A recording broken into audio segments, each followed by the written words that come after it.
persona, pues todos la conocen con el apodo de Chona. Escuela Secundaria General Bicentenario, clave 32 de 0049A, Historia 1, primero de secundaria.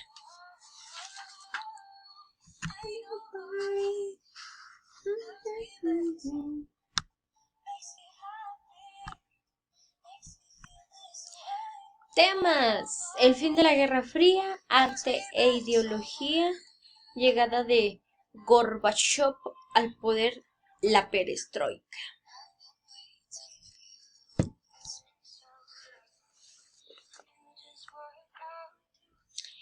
El fin de la Guerra Fría.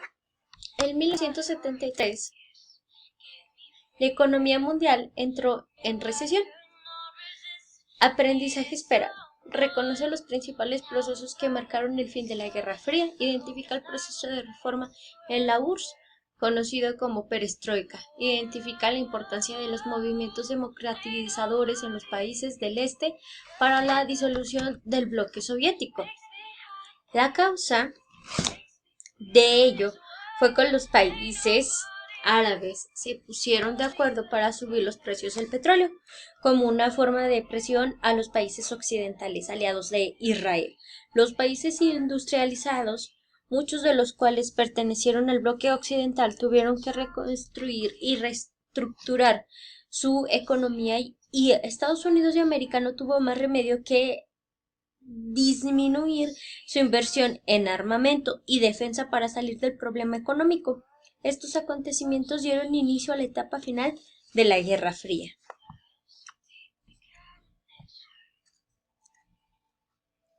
Empezando en 1973, el bloque occidental entró en crisis.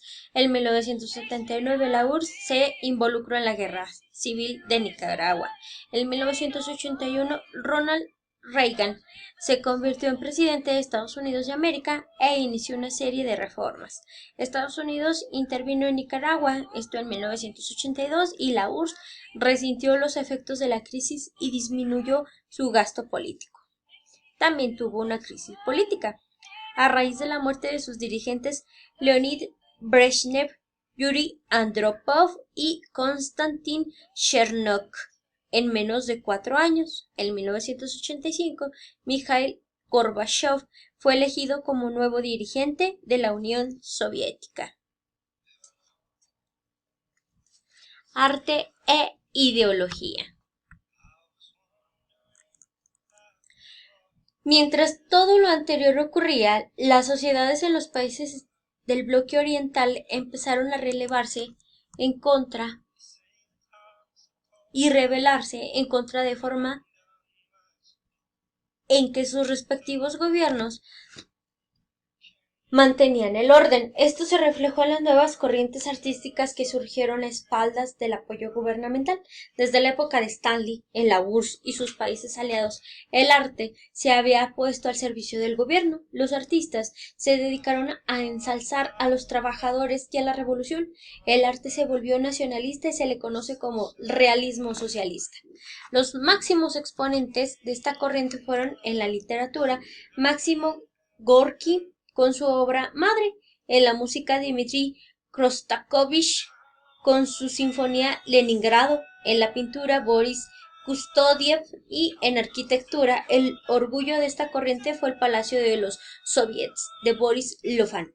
Esta corriente se mantuvo durante las siguientes décadas, pues las manifestaciones artísticas más valoradas surgieron por mucho tiempo, aquellas que exaltaban los valores del socialismo y la forma de vida soviética, como puedes observar en las siguientes figuras.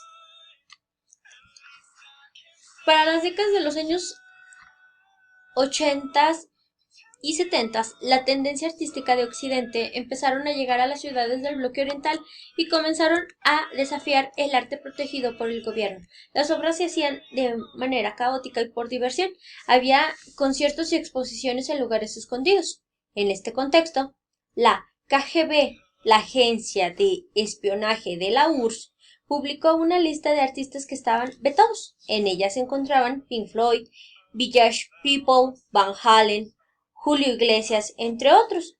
Las personas desafiaron a las autoridades y empezaron a buscar la moda y los artistas prohibidos. Entre los artistas que empezaron a desafiar a las autoridades y a buscar las modas de Occidente estuvieron Alexander Kosolapov, quien en su arte fusionó símbolos del capitalismo con el socialismo, por ejemplo en su obra Malevich Country. Otro artista que tomaba símbolos de la URSS y los integraba a su arte fue Grisha Bruskin, quien se convirtió en uno de los artistas rusos más reconocidos a nivel mundial, con obras como Logias o Fundamental Lexicon, a pesar de que su arte fue prohibido al interior del bloque oriental. Llegada de Gorbachev al poder, la perestroika. Gorbachev lo pueden observar ahí en su pantalla de su monitor o de su celular. Él es, en febrero de 1985, Mikhail Gorbachev fue elegido como secretario del Partido Comunista y dirigente de la Unión Soviética. Gorbachev prendió una serie de reformas encaminadas a sacar de su estancamiento económico a la URSS. A este grupo de reformas se le llamó perestroika. Reestructuración en español. La perestroika o la reestructuración se centró en diversas áreas, principalmente en el plano económico. El objetivo de esta reforma era cambiar a la sociedad soviética para tener una economía socialista más productiva. Asimismo, se implementó la glasnost, la transparencia en español, aunque no siempre se llevó a cabo. Sí influyó en la relación de la censura y en una mayor libertad para los medios de comunicación. Los resultados de estas primeras disposiciones fueron muy lentos debido a que, además de la crisis, la URSS se enfrentó al desastre nuclear de Chernobyl y a un terremoto desastroso en Armenia, situaciones que obstaculizaron la recuperación económica. Contrario a lo que esperaba Gorbachev, los cambios derrumbaron las bases en las que estaba cimentada la URSS, un partido único, control de la sociedad por parte del ejército, el Partido Comunista como líder en el Congreso. Las nuevas disposiciones del gobierno soviético hicieron que los países del este tuvieran las condiciones para manifestar sus deseos de salir del bloque y de cambiar su economía planificada socialista por la economía de mercado occidental. Este deseo de separación también afectó a las repúblicas de la URSS y las primeras en intentar abandonar al gobierno soviético fueron las repúblicas del mar Báltico, Estonia, Letonia y Lituania.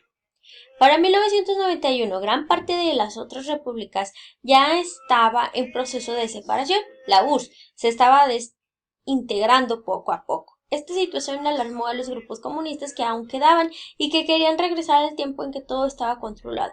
Así que responsabilizaron a Gorbachev de la decadencia del gobierno soviético. A finales de este año, el líder soviético sufrió un golpe de estado que fue repelido por el Congreso encabezado por Boris Yeltsin.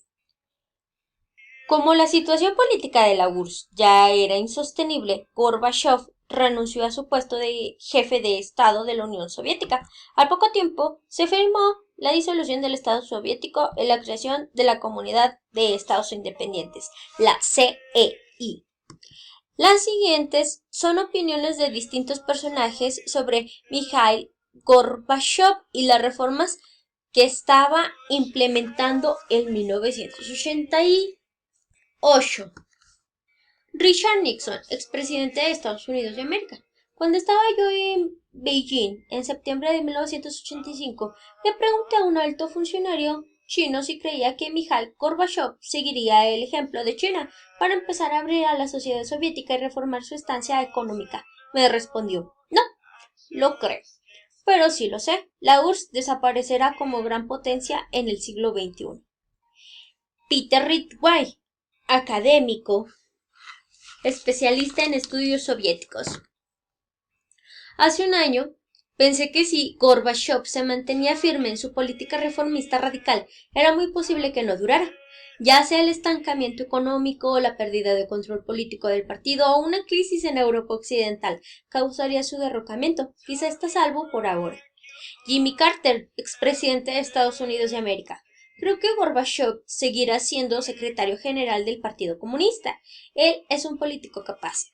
Ha fijado una agenda innovadora destinada a beneficiar a su nación. Hasta ahora los objetivos principales de este plan parecen ser los siguientes: promover la resolución pacífica de las diferencias con Estados Unidos, liberar a los disidentes para realizar su imagen de defensor de los derechos humanos y cimentar en todo el mundo su reputación personal de gobernante valeroso y dinámico. Vladimir Bukovsky, activista ruso. Dentro de 5 años el imperio soviético será ingobernable. Los soviéticos perderán países del tercer mundo. Además tendrán problemas en Europa Oriental. Y en su propio territorio, el nacionalismo representará una nueva fuerza importante, como ya lo hemos visto en Armenia, en los estados del Báltico y en Asia Central. Y esto, chicos, no lo visualizaron nada más porque tenían así como que una bola de cristal, no, sino porque empezaron a estudiar y a observar cómo se estaban desarrollando los diferentes hechos y sucesos históricos en la Unión Soviética, y por eso vieron avecinar todo este panorama y estos sucesos, de que se iba a disolver y que ya no iba a durar mucho, y aparte de que iban a perder muchos territorios. Cuando se implementaron los cambios de la perestroika, la sociedad soviética tuvo que aprender a usar un banco, solicitar créditos, colocar negocios, vivir con un salario, comprar alimentos y ropa con distintos precios. Con los cambios económicos también vinieron cambios sociales. Parte de la población quedó en la pobreza. Hubo desnutrición y enfermedades, y las adicciones se incrementaron junto con la delincuencia juvenil. A pesar de todo lo anterior, la cultura floreció cuando los artistas y escritores salieron de su anonimato para exponer sus obras y escribir sobre lo que antes estaba prohibido. El 19 de agosto de 1991, algunos de los dirigentes comunistas se organizaron para detener la separación de las repúblicas y desintegrar de la URSS, y aprovecharon las vacaciones de Gorbachev para atacar el parlamento, revertir las reformas y tomar el poder. Sin embargo, cuando la noticia se supo, el ejército se opuso a darle su apoyo, y los pobladores de las calles aledañas salieron a defender el edificio y a quienes estaban en su interior. De esta manera se frustró el golpe de Estado.